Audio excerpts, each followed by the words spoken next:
up, guys? Tim Halster with DragBoss Garage. Welcome back to the channel. This is going to be an explosive episode, I think you're going to find out. Hope you like that introduction. I have some new video software I'm trying to work with, so hopefully it comes out the way I plan. You know how things are when you plan them. Look at that title. Henry Ford. Life, death, and racing, and laying the foundation. And that's what I hope to do today, to present to you the foundation of Ford Motor Company, how it originated, lots of facts about Henry, and especially my favorite, the race cars. So with this video, it's going to be a series of videos. When I was doing the original research on the Cleveland, I just found out that I couldn't do the engine justice without laying the foundation of how it got to be and where it came from, the roots, so to speak. So I don't know how many videos I'm going to make, but at this point, this is the first one. It's historical. Like I say on my channel, I'm trying to preserve history, and the facts are accurate as far as I know. You guys can comment if you find things that are different, and I can address them. Like I always say on DragBoss Garage, you're always seeing and learning something new. And I think I'm going to bring that point home for you. You let me know on this. I want to give another big shout out to Andy Wood from Unity Motorsports Garage. Andy, you hit the green on me. I missed the boat. More power to you, Andy. All's fair, love and war, and YouTube. He had contacted me last week and said, hey, Tim, I'm going to be doing a video on the Cleveland history. Did you want to get involved with it? And we never really got back in touch with each other. And to tell you the truth, I had told him, and I had been working on a video like this since last year, the end of the year. And then I last looked at it in February. But I dropped the ball. I started getting involved with the Cougar, which is a whole other issue as you've been following along. So he came out with a great video. So make sure you check out his channel. But in this case, what we're going to do is we're going to start talking about Henry Ford. What I want to do is put things in perspective. Remember, this history that I'm going over is over 120 years old. Ford's had the longest family-owned running company, 110 years. Henry Ford amassed a fortune, and if you look at today's dollars, it was well over $200 billion. So sit back and relax. Enjoy the journey, because we're going back in time. Let's start with Henry Ford, the man, the myth, the legend. First of all, here's the logo that Henry Ford has. And if you look at it, in this script here, you can see, if you look close to the F, there's a line coming across it, and above the O is an E. And that stands for Thomas Edison. At least that's the way the legend goes. Thomas Edison and Henry Ford were fast friends. And actually, the legend says that Henry Ford asked Thomas Edison's son to catch his last dying breath in a test tube because he wanted to keep it as a keepsake. So here's a picture of that, and you can see that's in the Henry Ford Museum. And this whole video series is dear to me because it's going to be based on not only Henry Ford and Ford Motor Company, but the 351 Cleveland. And this is going to be how this came about. We're not going to do the exact development of the Cleveland. That's going to be in the next series coming up. But how this came to be. Because it wouldn't be here if it wasn't for this man. So let's get some history on Henry Ford and kind of get an idea of where we are looking at in the time frame of everything. Now remember, Henry Ford was born on July 30th, 1863. All right? Right in the midst of the Civil War. The Civil War, I think, was from 1862 to 65. So he was born at that point in time. And when you think about it, I'm just going to interject this. He died 4/7 of 47. He was about 83 years old, almost 84. His grandson, Henry Ford II, was running the company at that point in time. He had a son named Edsel who died, I think, in 43 of cancer. So Henry Ford II is the one that ran the company like his father wanted him to. But now let's get to the story of Henry Ford. Now, here's a picture of him when he was 25 years old. He never went past the 8th grade. He was dyslexic. So just put those in perspective and look at what he accomplished. It blows me away. I look up to him. I've always thought he was one of the greatest men out there in the fact of his abilities and his accomplishments, like Thomas Edison and all the other inventors, Alexander Graham Bell, right? Telephone. And so we know how old he was. He died at age 83 at Fairlane, his estate in Michigan. And he died from a cerebral hemorrhage or a brain bleed. And I might as well throw this in there just to kind of give you a little more education. But there's really only two types of strokes that we're going to worry about at this point in time. There's a hemorrhage, which is a brain bleed like Henry Ford died from, and there's an embolic or ischemic stroke. A hemorrhagic stroke, and it can happen from a cerebral hemorrhage, which can occur from a stroke where an aneurysm ruptures, get a bleed in the brain, an AV malformation, which can be a congenital defect where the arteries and veins kind of grow together and get weak. It can happen from trauma, fall and hit your head, malignancy. There's a whole myriad of things. The other type of stroke is called ischemic or embolic. And that's when a piece of plaque from the internal carotid breaks off, goes up into your head. Wherever that piece lands, it takes out that area of the brain, whether it's, 6th grade, high school, vision, either a visual field defect or even loss of vision, facial droop, arm weakness, arm paralyzation, whole body hemiplegia or paralyzation. So those are the manifestations of the stroke. It's most usually unilateral, one-sided, but there are instances where it's bilateral. So I just wanted to give that information out to you. So he first worked for Edison Illuminating Company, I think it was called, and that was based, I think, in Michigan. He worked with him, and I think he was 25 years old, like I showed you that picture. So him and Thomas Edison were great friends. Fast friends. They were like the dynamic duo. They did a lot of road trips together as time went on. In 1896, he built the quadricycle. Here's a picture of it. 4 wheels, 4-cylinder, and it had a tiller to operate it. All right, guys. So from 1899 to 1901, Ford was in partnership with the Detroit Automobile Company, right around the time of the quadricycle. Now, he wasn't with this company very long. The company dissolved, and he moved on. In that time period of October 10th, 1901, he had his first race car and first race. The sweepstakes is what the car was called, named after the type of race it was, a sweepstakes type race, which was a 1-mile oval track at Grosse Pointe, Michigan racetrack. Now, he and a guy named Ed Spider Huff raced together with this sweepstakes car. They took on a guy named Henry Winton. He was the foremost racer of that time.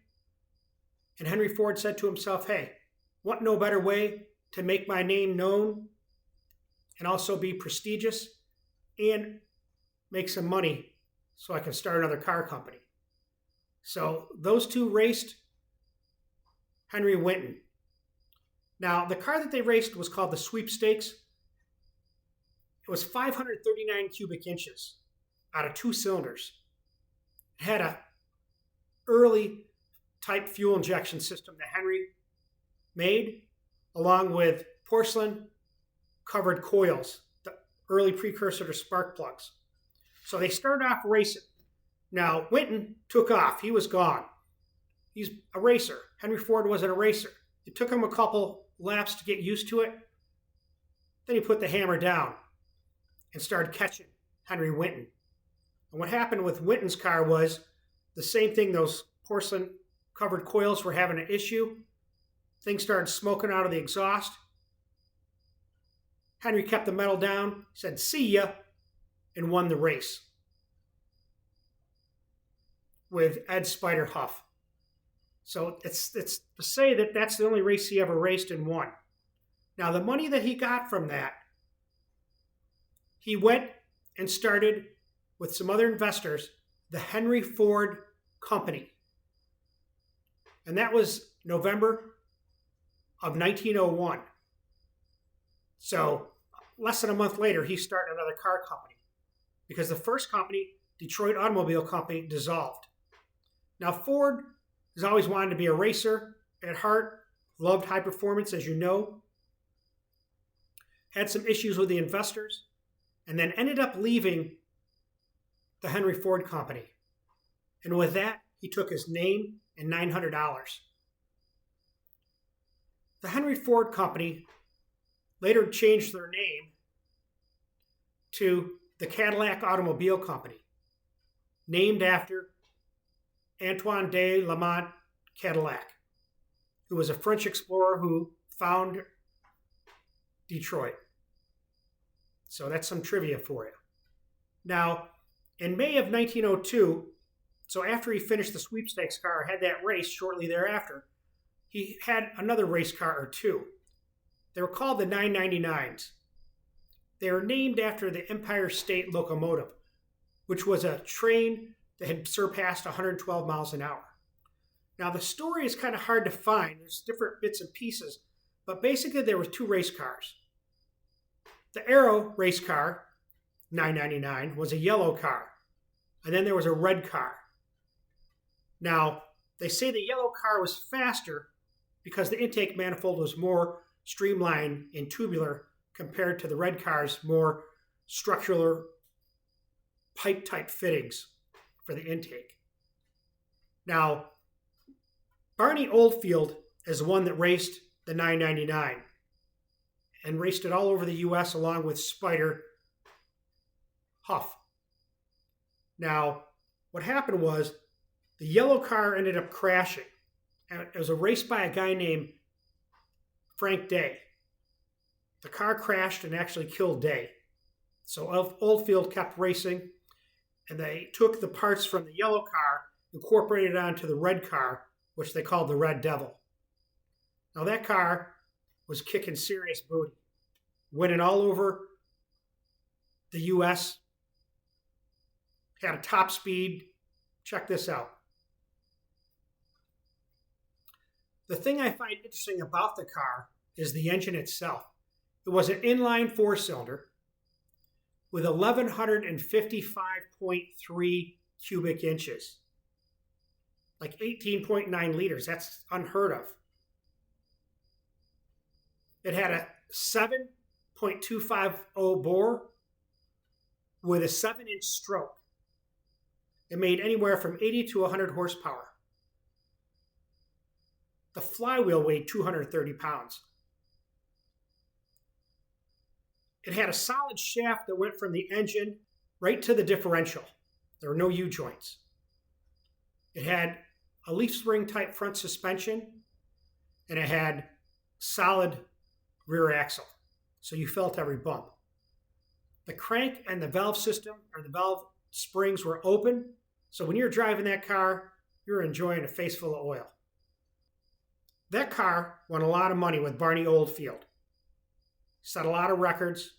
It gave Henry Ford a lot of prestige and notoriety for Ford and his eventual Ford Motor Company.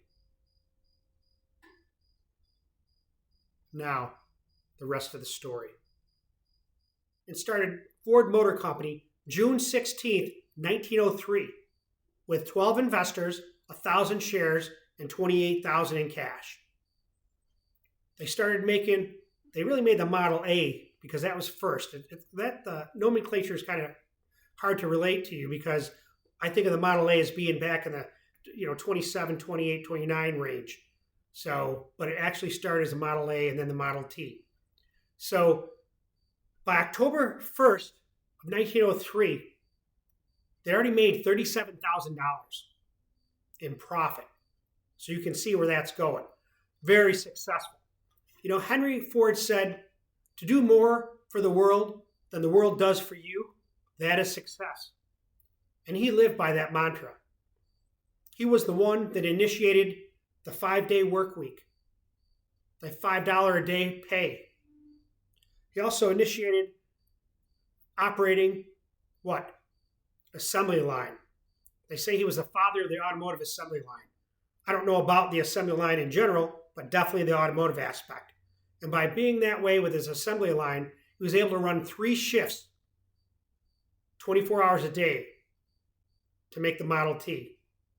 So initially, it took 12 and a half hours to make a Model T, and they went for $825 back in that period of time, whether it was 1908, somewhere in that area. By the time he got his assembly line rocking and rolling, the Model T cost $260, and you could turn one out every 90 minutes. They produced the Model T, we're going to say, roughly from 1908 to 1927.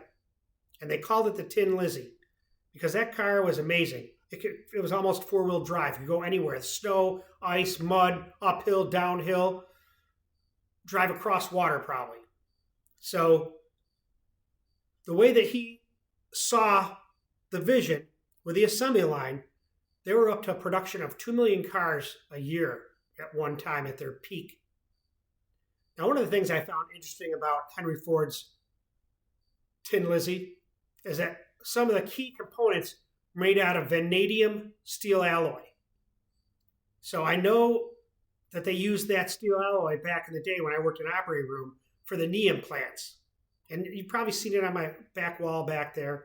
Actually, I sent it to Warren Johnson. He's going to trade me something for it. We'll see what he trades me. I'll post it up here. All right, guys, we're going to stop there. And let me ask you, was Henry Ford a trillionaire? Initially in this video, I said he was worth over $200 billion. Then when I started making the video and looking at the numbers, when he quit making the Model T in 1927, he had made 15 million of them. The cost that I saw range anywhere from $860 to $260. Let's say we use an average of $400 times 15 million is $6 billion. Now, put that in today's dollar, and you got 105 trillion, 871 million, $34,482.76. So I pose this question to you. What do you think he was worth? When I look at those numbers, Jeff Bezos can't even hold a candle to him. The only guy that could hold a candle to him is Rockefeller, Carnegie. You know, these were the times when our country was the strongest and unstoppable. We have way more technology today than we did back then. Look what they did. When I started doing that, it kind of gave me shivers to see the technology and the hard work that went into building not just Ford Motor Company, but our whole country. It's amazing what they could do. So at this point in time, we're going to stop the video with the end of 1928. Now, I'm going to backtrack on the next video and go back into the 1900s again, because there's a lot of pivotal figures that were involved with Henry Ford. Not just Thomas Edison. How about Henry Firestone? How about Louis Chevrolet, the Chevrolet boys? How about the Dodge boys? I'm going to bring it back and kind of show you how they all were integrated in Michigan and the automobile manufacturing process in general. You know, there's a lot of controversy with Henry Ford, so I'll probably add some of that in there. So we're also going to talk about the foundries. Because remember, we went all the way up to 1927. But Ford started Ford of Canada in Windsor in 1904. So now you kind of see where I'm going. We're going to hit the steel foundries next. We're going to talk about Windsor and my favorite, Cleveland engine plant number 1, and number 2. I think you're going to find this fascinating as I am doing the research and making the videos. If you look back there, there's Clevelands everywhere. And that was my main goal for this video series, was to show where the Cleveland came from. But there's so much information with Ford Motor Company, I couldn't help it. I got to go in a sequential pattern so I don't miss anything, and so I can try to provide you guys a quick synopsis and history lesson here at DragBoss Garage. So I appreciate you guys staying tuned to my channel. Please subscribe, give it a like and share. And remember, you're always seeing and learning something new at DragBoss Garage.